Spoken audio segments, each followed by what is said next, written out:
আমার বউয়ের নামে প্রতিদিন একটা করে পার্সেল আসে।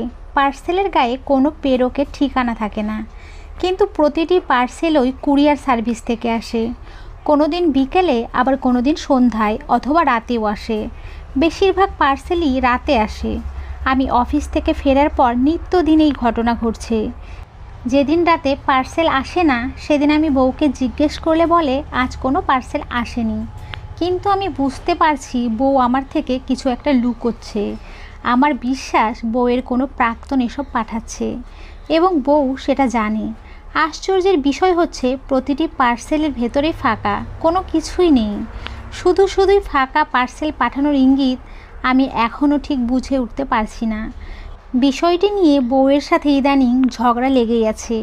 পার্সেলের প্রাপকের জায়গায় খুব সুন্দর করে লেখা থাকে জান্নাত, আর অ্যাড্রেসে থাকে কলেজ রোড, কাটাইখানা মোড়, কুষ্টিয়া, হোল্ডিং নাম্বার 36। হ্যাঁ, এই বাড়িতেই আমি থাকি। এর আগে এমন আশ্চর্যজনক ঘটনা আর ঘটেনি। ভাড়া বাসার 3 তলায় আমরা থাকি। 2টো মাঝারি সাইজের রুম। পাশের ফ্ল্যাটে অন্য এক পরিবার থাকে। সেইভাবে কখনো পরিচয় হয়নি, কিন্তু চেনা জানা আছে টুকটাক। অফিসে বসে বসে পার্সেলের ব্যাপারে ভাবছিলাম, পার্সেলটা কে দেয় এটা জানতেই হবে, কিন্তু কিভাবে যে জানবো বুঝতে পারছি না।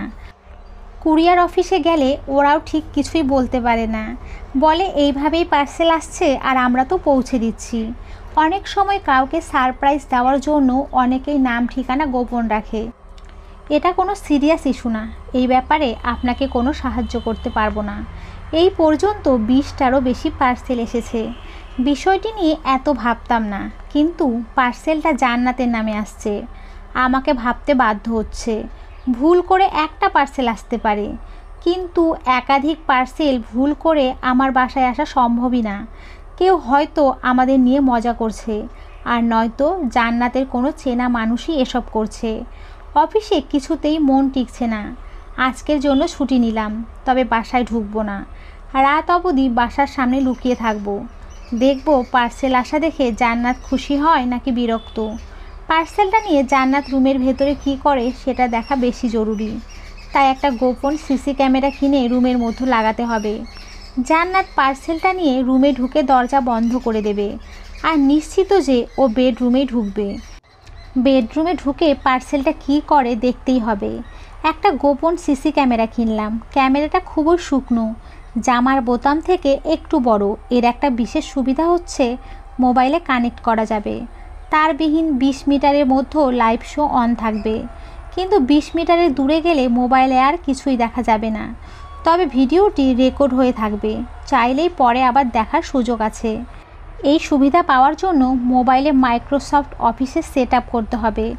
দোকানদার বারবার এই এক কথা মনে করিয়ে দিয়েছে। দরজায় কয়েকবার টোকা দিলাম, জান্নাতের কোনো সাড়া শব্দ নেই। দুপুরের বয়স কমে আর অল্প আছে, অর্থাৎ বিকেল ছুঁই করছে। আমার কাছে থাকা চাবি দিয়ে দরজাটা খুললাম। বাথরুম থেকে পানির টুপটাপ আওয়াজ আসছে, তার মানে জান্নাত গোসল করছে। আমি এই ফাঁকে ক্যামেরাটা জায়গা মতো সেট করে দিলাম। জান্নাত বাথরুম থেকে বের হয়ে আমাকে দেখে ভূত দেখার মতো চমকে উঠল, কারণ আমি দুপুরে বাসায় আসি না। জান্নাত আশা করেনি এই অসময়ে আমাকে দেখবে। জান্নাত তোতলাতে বলল, তুমি এখন বাসায়? কিছু হয়েছে? একজন মেয়েকে সবচেয়ে বেশি সুন্দর লাগে কখন জানেন? সে যখন ঘুমায়। আপনার যদি ভালোবাসা নামক চোখ থাকে, তবে আপনি গভীর রাতে পাশের মানুষের দিকে তাকালেই বুঝতে পারবেন। মেয়েদের দ্বিতীয় সুন্দর লাগে মেয়েরা যখন লজ্জা পায়, আর তৃতীয় সুন্দর লাগে মাত্র গোসল করে হালকা ভেজে শাড়িতে। চুল দিয়ে টুপটাপ করে পানি পড়বে, টুপটাপ করে পানি ঝরার মাঝে থাকবে বিশাল বিরতি। দেখে মনে হবে ঠিক যেন শিশির ফোঁটায় ঘাস চুলে চড়িয়েছে। আমি সব কিছু ভুলে নর্মাল হলাম। আদুরে কণ্ঠে বললাম, তোমার এই ভেজা চুল, কাজল উঠে যাওয়া চোখের মায়ায় আরও একবার হারানোর জন্য আমি উপস্থিত। জান্নাত কিছুই বলল না। ওর কাছে আমার কথাগুলো ঢং মনে হলো, কিন্তু আমি তো ঢং করিনি। তবে দুপুরে খাওয়া দাওয়া করে বাসা থেকে বের হলাম। বাসার পাশের এক টং দোকানে বসে চা খেতে লাগলাম। দোকান থেকে আমার ফ্ল্যাটের মেন দরজা পরিষ্কার দেখা যায়। এই সুবিধার জন্য এখানে বসা। বিকেল শেষের দিকে, তবুও কোনো পার্সেল আসার নাম নেই। তবে কি আজ পার্সেল আসবে না? সন্ধ্যার খানিকটা আগে একটা লোক ছোট্ট একটা প্যাকেট হাতে নিয়ে বাসার সিঁড়ি বেয়ে উপরে উঠল। 3 তলায় উঠে আমার মেন দরজার সামনে দাঁড়িয়ে বেল বাজালো। খানিকটা পরে জান্নাত হাসি মুখে পার্সেলটা নিয়ে একটা সাইন করে দিল, তারপর দরজা বন্ধ করে দিল। লোকটা স্বাভাবিক ভঙ্গিতেই নেমে এলো। আমি তাড়াহুড়ো করে মোবাইল বের করলাম। মোবাইলে রুমের মধ্যে সব কিছু স্পষ্ট দেখা যাচ্ছে। জান্নাত পার্সেলটা ধপ করে বিছানার উপরে ফেলে দিল। আমি আশা করেছিলাম জান্নাত পার্সেলটা খুলবে আর আমি সেটা লুকিয়ে দেখব আসলেই কি পার্সেলে কিছু আছে নাকি নেই। জান্নাত পার্সেলটা না খুলে শাড়ি খুলতে শুরু করলো। শাড়ি খোলার মাঝামাঝি পর্যন্ত আমি চোখ স্ক্রিনে রাখলাম। তারপর আমার মনে হলো মোবাইলের কানেক্ট এখন বন্ধ করা উচিত। কিছুক্ষণ পরও পার্সেলটা ঠিক আগের মতোই আছে। পার্সেলের প্রতি জান্নাতের কোনো আগ্রহ নেই। সন্ধ্যার একটু পরে বাসায় ঢুকলাম। জান্নাত নতুন একটা শাড়ি পরেছে। আমি বললাম, গোসল করে তো অন্য একটা শাড়ি পরেছিলে, এখন আবার এটা পরলে কেন? রান্না করতে যেয়ে শাড়িতে ঝোল পড়েছে তাই চেঞ্জ করলাম। কেন হঠাৎ এই কথা? না, এমনি। সেই একই দিনে আরও একটি পার্সেল আসলো। আমি এবার অবাকের শেষ সীমান্তে পৌঁছে গেলাম। জান্নাতের দিকে কিছুক্ষণ তাকিয়ে রইলাম। জান্নাত কাঁচুমাচু করে বসে পড়ল, কিছুই বলল না। পার্সেলটা খুললাম। পার্সেলের মধ্যে সাদা একটা কাগজ, সেখানে কিছুই লেখা নেই। এমন ঘটনাতে আমি সত্যিই খুব চিন্তিত। জান্নাতের দিকে আমার সন্দেহ নেই, প্রচণ্ড মেজাজ খারাপ। কেউ আমাদের সাথে ফাজলামি করছে এটা আমি নিশ্চিত। আমি স্বাভাবিক হতে চেষ্টা করলাম। শুধু শুধু সংসারে অশান্তি বাঁধিয়ে কোনো ফলপ্রসূ নেই। জান্নাত আমার দিকে তাকাচ্ছে না। সেই দিন প্রথম পার্সেল আসলে ওকে খুব বাজে কথা বলেছিলাম, নষ্টা মেয়ে বলেছিলাম, আরও অনেক খারাপ কথা।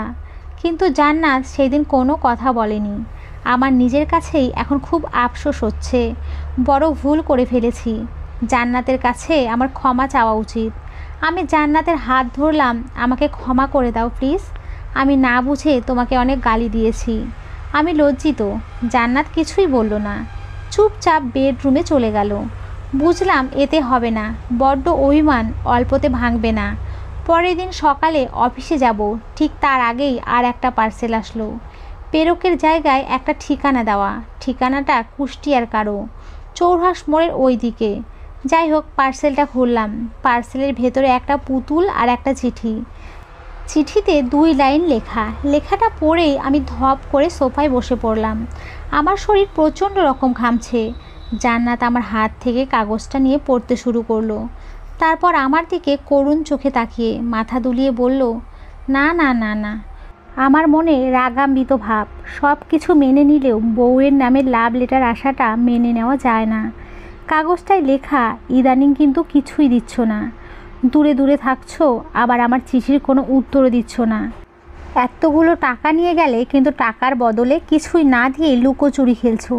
কি হয়েছে তোমার? জান্নাত, তুমি ঠিক আছো তো?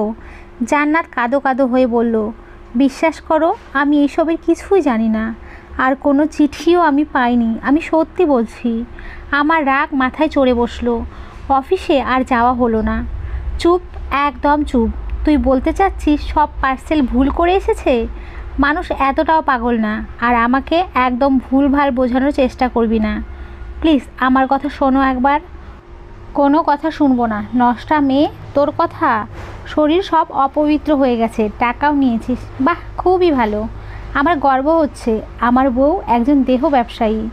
জান্নাত কান্না জড়িত কণ্ঠে চিৎকার দিয়ে বলল, না, সব মিথ্যে, সব মিথ্যে। আমি আর কিছুই বললাম না। কিছু বলতেও ঘৃণা হচ্ছে। নিজের কাছে নিজের কেমন অপদার্থ মনে হচ্ছে। টাকার জন্য আমার বউ এসব করে? ছি, আমি একটা ব্যর্থ পুরুষ। বউয়ের টাকার অভাব মিটাতে পারি না। জান্নাত কাঁদছে, হাউ মাউ করে কাঁদছে। বালিশ মুখে চেপে কান্না করা ওর স্বভাব। প্রিয় মানুষের দেওয়া কষ্টে মানুষ হাউমাউ করেই কাঁদে, তাছাড়া কেউ হাউমাউ করে কাঁদে না। এই বাক্যটা আমার কাছে ভুল মনে হয়। বরং মানুষ সব সময় চুপি চুপি কাঁদতে পছন্দ করে। যখন কোনো কথা বলতে চাচ্ছে বা তাকে কেউ বিশ্বাস করছে না, ঠিক তখনই হাউমাউ করে কেঁদে বাড়ি বাজিয়ে তোলার প্রয়োজন হয়। জান্নাতকে আর কি বিশ্বাস করব? ওকে আমি আর বিশ্বাস করি না। এতদিন যা করেছি সব ভুল। সব প্রমাণ তো আমার চোখের সামনেই। শুধু আমার চোখের সামনে না, বরং জান্নাতের চোখের সামনেও। জান্নাতকে নিয়ে আর একটা কথাও বলতে ইচ্ছে হচ্ছে না, ওর দিকে তাকাতেও ইচ্ছে হচ্ছে না। বাসা থেকে বের হলাম, চৌরাস মোড়ের দিকে যাব। এখান থেকে চৌরাস মোড় যেতে 18 টাকা ভাড়া লাগে। আগে 15 টাকা নিত, কিন্তু কয়েকদিন আগে অটো রিক্সা ধর্মজোট করে 3 টাকা ভাড়া বাড়িয়েছে। কলেজ মোড় থেকে মোল্লাতাগড় পর্যন্ত 5 টাকা ভাড়া ছিল, কিন্তু এখন 8 টাকা। ধর্মঘট আর ধর্মজোট একই ব্যাপার, বাক্যর মানেও এক, তবুও আমরা ধর্মঘট বলি। শেষ পার্সেলটা এসেছে চৌরাস মোড় থেকেই। চৌরাস মোড়ের কোন বাড়িটা সেটা এখন খুঁজে বের করাই আমার মুখ্য কাজ। আর কেন পার্সেল পাঠিয়েছে সেটাও জানতে হবে। পার্সেলের মধ্যে আবার একটা সুন্দর পুতুলও দিয়েছে। পুতুলটা সুন্দর, কিন্তু যে লোকটা পুতুলটা পাঠিয়েছে তার কর্মকাণ্ড একদমই ভালো না। এসব সংসার ভাঙার জন্য যথেষ্ট। অনেক সময় ধরে চৌরাস মোড়ে ঘোরাঘুরি করলাম। পশ্চিম দিকে মুখ করে একটা প্লেন দাঁড়িয়ে আছে। সেই ছোট্ট থেকেই দেখছি প্লেনটা ঠিক একইভাবে দাঁড়িয়ে আছে। এর কোনো যাত্রী নেই, সে নিজেও চলতে পারে না। ইট বালু দিয়ে প্লেন বানালে সেটা কখনো চলে? মধ্য দুপুর, রোদের মাত্রা কমতে নিয়েছে। রোদটা কেমন পাতলা পাতলা লাগছে, মনে হচ্ছে না মাথার উপরে সূর্য আছে। কাউকে 3 দিন বদ্ধ ঘরে রেখে দিয়ে এখন এই রোদের মধ্যে চোখ বেঁধে ছেড়ে দিয়ে যদি বলা যায়, বলেন তো এটা দিন না রাত, সে কোনো ভনিতা ছাড়াই পাতলা রোদকে পূর্ণিমা ভেবে বসবে। আর চটপট বলবে এটা তো মধ্যরাত। ভরপুর পূর্ণিমা। পাশের হইচই আমার নজর কাড়ল। ছোটো খাটো একটা জটলা। আমি এগিয়ে গেলাম। ভিড় ঠেলে ভেতরে ঢোকা কষ্ট। কোনো মতে ভেতরে ঢুকে দেখি একটা লোক বসে আছে। বৃদ্ধের ছাপ পড়েছে তার সর্বাঙ্গে। কপাল খানিকটা কেটে গেছে, হাতের কনুই দিয়ে রক্ত পড়ছে। তাকে এখনই প্রাথমিক চিকিৎসা দেওয়া দরকার, কিন্তু কেউই এগিয়ে আসছে না, কেউই উদ্যোগ নিচ্ছে না। বৃদ্ধকে উঠে দাঁড় করালাম। ভিড় আস্তে আস্তে কমে গেল। এখান থেকে হসপিটাল যেতে 20 মিনিট লাগবে। পাশেই একটা ক্লিনিক আছে, নুরুন্নাহার ক্লিনিক। হেঁটে যেতে 5 মিনিট লাগবে, কিন্তু বৃদ্ধকে নিয়ে হাঁটা সম্ভব নয়। একটা অটোতে ক্লিনিকে নিলাম। আধা ঘন্টা পর বৃদ্ধকে নার্স বাড়ি যাওয়ার অনুমতি দিল। ক্লিনিকটা আমার পূর্ব পরিচিত। এই ক্লিনিকের সাথে আমার দীর্ঘ 5 দিনের একটা সম্পর্ক। বাবার পেটে পাথর হলো, বাবা কিছুতেই অপারেশন করাবেন না। ওনাকে জোর করা হলো, মা রাগারাগি করলেন। এক পর্যায়ে তিনি রাজি হলেন, সাথে একটা শর্ত জুড়ে দিলেন, ডাক্তার সুরেশ কুমার এবং নুরুন্নাহার ক্লিনিক ছাড়া উনি কিছুতেই অপারেশন করাবেন না। আর্থিক অবস্থা নাজেহাল, তাই বাবা ভাবছিলেন এত প্রাইভেটভাবে এত খরচা করে তাকে অপারেশন করাবো না, কারণ সরকারি হসপিটালে 3,000 টাকায় সব কিছুই করে দিচ্ছে। সেখানে প্রাইভেটে করালে 30,000-এরও বেশি টাকা খরচ হবে। বাবার ধারণা পুরোপুরি মিথ্যে করে আমি বললাম, নুরুন্নাহার ক্লিনিক এবং সুরেশ কুমার দিয়েই অপারেশন করানো হবে। খরচ যা হয় হোক। আমার কথায় দুলাভাই আপত্তি করেছিলেন। তিনি বলেছিলেন, অযথা এত টাকা খরচ করার কোনো মানে হয়? এমনিতেই অর্থ সংকটে আছিস। আমি কারো কথা মানিনি। বাবাকে বাবার ইচ্ছা মতোই অপারেশন করার সব ব্যবস্থা করলাম। বাবা আমার কথা শুনে অবাক হলেন। এত বাড়তি খরচা করব তিনি ভাবেনি। তিনি আর একটা শর্ত দিলেন, বললেন অপারেশন থিয়েটারে ডাক্তার সুরেশ কুমারকে দেখার পর যেন আমাকে অজ্ঞান করা হয়। আমি বললাম তাই হবে। বাবাকে অপারেশন থিয়েটারে ঢোকানো হলো। ডাক্তার নাস্তা করছিলেন। আমি বাবার দ্বিতীয় ইচ্ছার কথা বললাম। ডাক্তার হেসে গড়িয়ে পড়লেন। এমন অদ্ভুত রোগী তিনি এর আগে দেখেছেন মনে হয় না। আসল কথা হচ্ছে বাবা খুবই ভীতু। তিনি চাচ্ছিলেন না অপারেশন করাতে, যে কোনোভাবে অপারেশন আটকাতে চাচ্ছিলেন, কিন্তু পারিনি। একটা কথা সত্য, মানুষ যখন অসুস্থ হয় তখন তার মস্তিষ্ক এবং চেহারা বাচ্চাদের ন্যায় হয়ে যায়। বাবা, তোমার নাম কি? বৃদ্ধর কথায় আমার ঘোর কাটল। মিনহাজ। থাকো কোথায়? কাটাইখানা মোড়ে। তো এখানে কি করতেছিলে? একজনকে খুঁজছি। পাইছো? না। আচ্ছা চাচা, 121 নাম্বার বাড়ি, বটতল রোড চেনেন নাকি? এই ঠিকানাটা খুঁজে পাচ্ছি না। লোকটার নাম আলমগীর। বৃদ্ধ আমাকে অবাক করে দিয়ে বলল, এটা তো আমার বাড়ি। নিচতলায় একজন ভাড়া থাকতো, তার নাম জামশেদ। মাঝে মধ্যে বন্ধুদের নিয়ে আড্ডা দিত, কিন্তু গতকালই হঠাৎ বাসা ছেড়ে দিয়েছে। ভাড়া দিয়ে চাবি দিয়ে চলে গেল। চাচা, লোকটা কোথায় গেছে জানেন? না। তো বলছে আবার আসবে। লোকটা যদি আবার আসে আমাকে খবর দেবেন। আমি আপনাকে নাম্বার দিয়ে দিচ্ছি। বৃদ্ধকে তার বাসায় রেখে আসলাম। বৃদ্ধ ভেতরে যাওয়ার জন্য আমাকে অনুরোধ করলো। আমি ফিরে আসলাম। আমিও জানতাম লোকটাকে পাবো না, কারণ এতদিন ঠিকানা দেয়নি, অথচ আজ ঠিকানা দিয়েছে, তাই সে বাসা ছেড়ে পালিয়েছে। কারণ সে নিশ্চয়ই জানতো তাকে খোঁজ করতে কেউ না কেউ আসবে, এমনকি পুলিশও আসতে পারে। তাই সে বাসা ছেড়ে দিয়ে পালিয়েছে। আমি আবার কাটাইখানা মোড়ে আসলাম, বাসার দিকে যাচ্ছি। বাসা থেকে আমার বর্তমান দূরত্ব 20 মিটারেরও কম। আমি আর একটা পা আগাতেই খুব জোরে বিকট একটা আওয়াজ হলো। আমি কান ধরে বসে পড়লাম।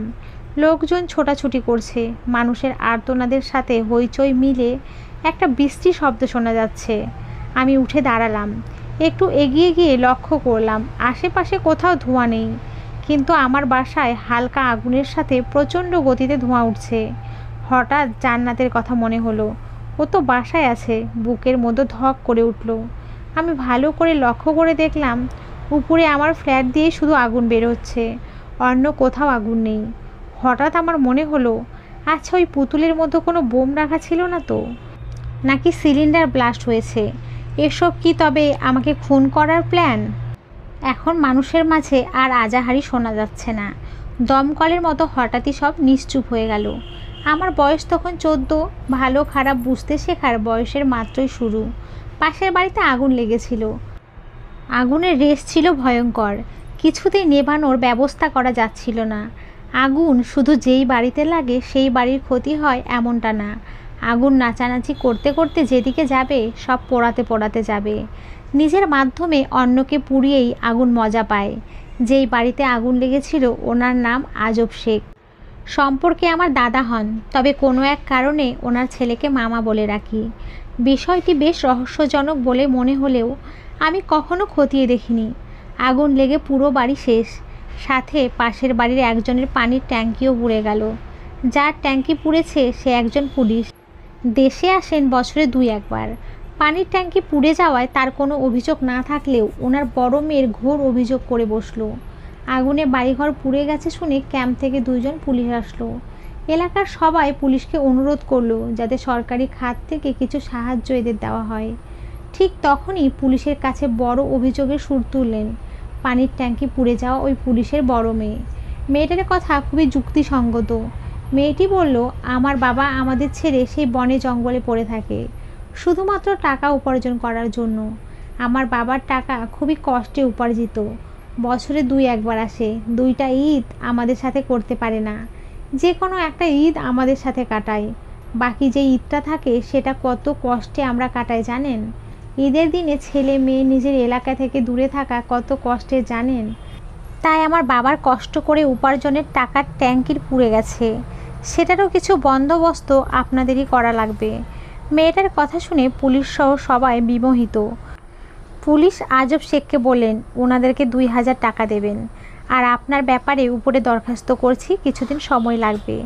আজব শেখকে দেখে আমার প্রচণ্ড মায়া হলো। ছলছল চোখ, করুণ চাহনি। আগুনের কারণে নিজের তো সব গেছেই, এখন আবার ক্ষতিপূরণ দিতে হবে। কারণ তাদের অসাবধানতার কারণেই আগুন লেগেছে এবং পাশের বাড়ির ক্ষতি হয়েছে। যুক্তিসঙ্গত ক্ষতিপূরণ দেওয়াই উচিত। আগুনকে মানুষ বিপদ বলে, আমি বলি আগুন বিপদ নয়, তবে আগুনকে অসাবধানে ব্যবহার করলেই কেবল আগুন বিপদ হয়ে ওঠে। তাছাড়া দেখুন, আগুন না থাকলে রান্না হতো, খেতেন কি? আদিম মানুষের মতো কাঁচা বস্তু। আমি বাসার খুব নিকটে গিয়ে দাঁড়ালাম। আগুন ততক্ষণে নেই। মারাত্মক ক্ষতিগুলো হঠাৎই হয়। আমার চোখ জান্নাতকে খুঁজছে। আগুন না থাকলেও হালকা ধোঁয়া ছোটাছুটি করছে। কিছুক্ষণ পরে বাম দিকে তাকিয়ে জান্নাত সহ পাশের ফ্ল্যাটের সবাইকে সুস্থ অবস্থায় দেখলাম। জান্নাত একবার আমার দিকে তাকালো।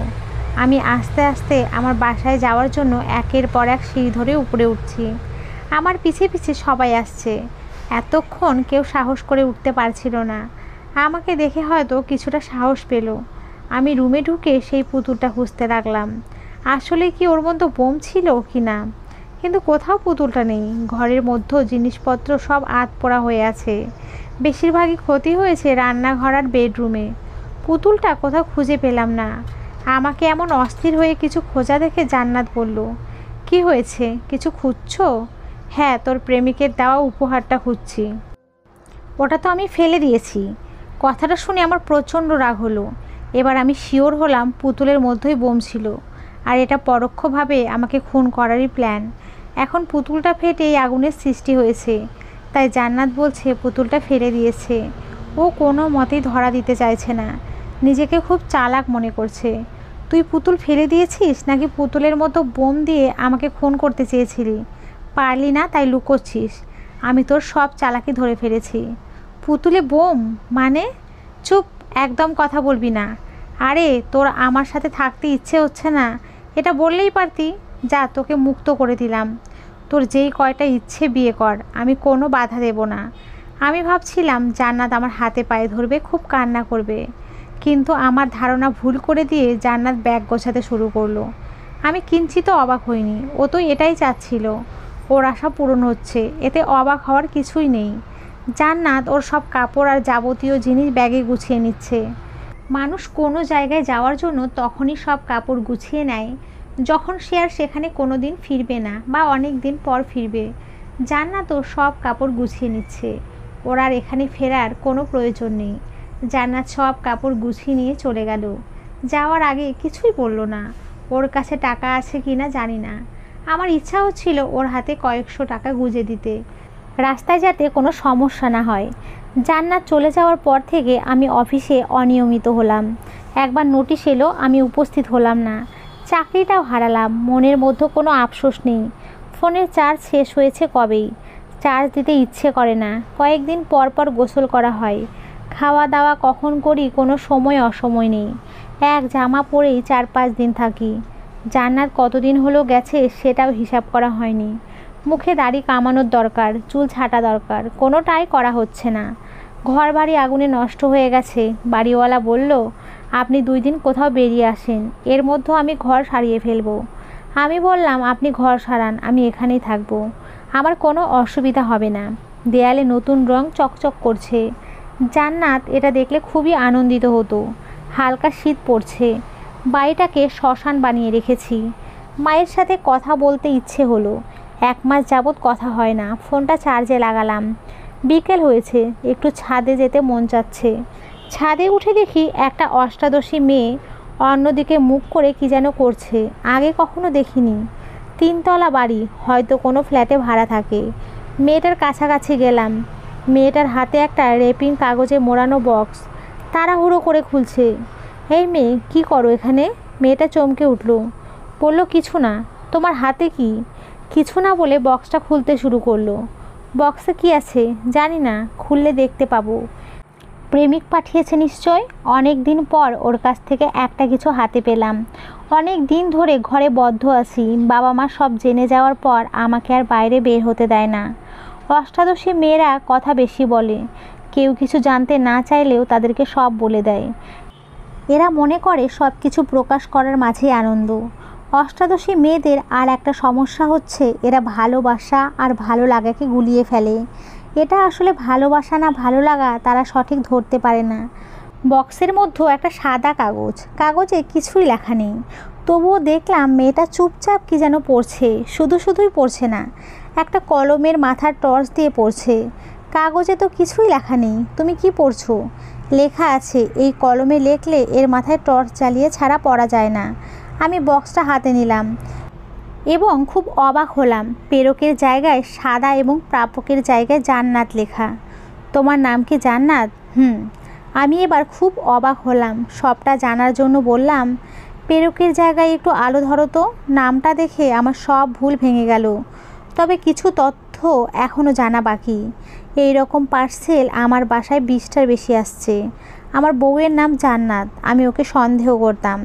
কিন্তু একটা কথা বলো তো, বক্সের মধ্যে কোনো কিছু থাকতো না কেন? মেয়েটা হেসে বলল, অবশ্যই থাকতো।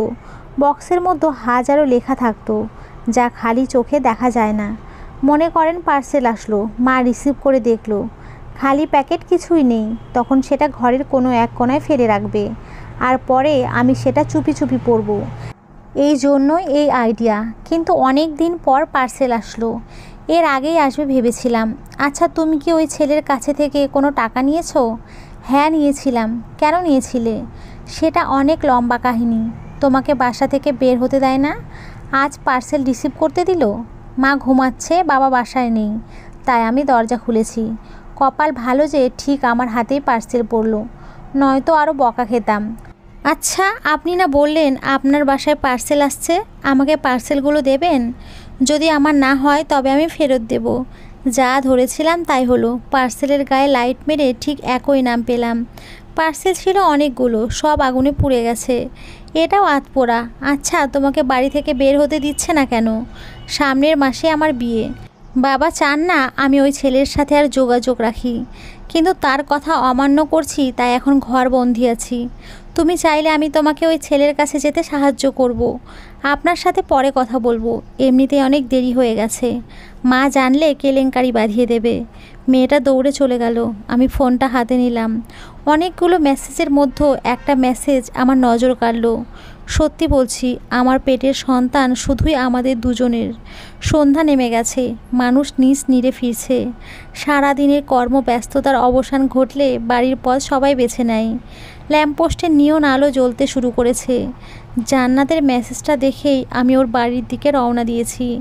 মেয়েদেরকে চাঁদের সাথেই তুলনা করা হয়, আমি জান্নাতকে চাঁদ উপাধি দিলাম। ওর মনে প্রচণ্ড আঘাত দেওয়া হয়েছে। প্রিয়জনের দেওয়া কষ্টের চেয়ে পৃথিবীতে আর কিছুই নেই। তার মানে আমি চাঁদকে আঘাত দিয়েছি, তাই সংক্ষেপে চন্দ্রাঘাতও বলা যায়। ও হয়তো এখন ছাদে বসে আছে, চোখ দিয়ে জল গড়িয়ে পড়ছে, আকাশের দিকে বারবার তাকাচ্ছে। আমার কথা মনে হচ্ছে, নিজের পেটে এক নবজাতকের কথা মনে পড়ছে। বালিশে মুখ চেপে কান্না করা জান্নাতের স্বভাব। আচ্ছা, জান্নাত কান্না করার জন্য ছাদেও কি বালিশ নেবে?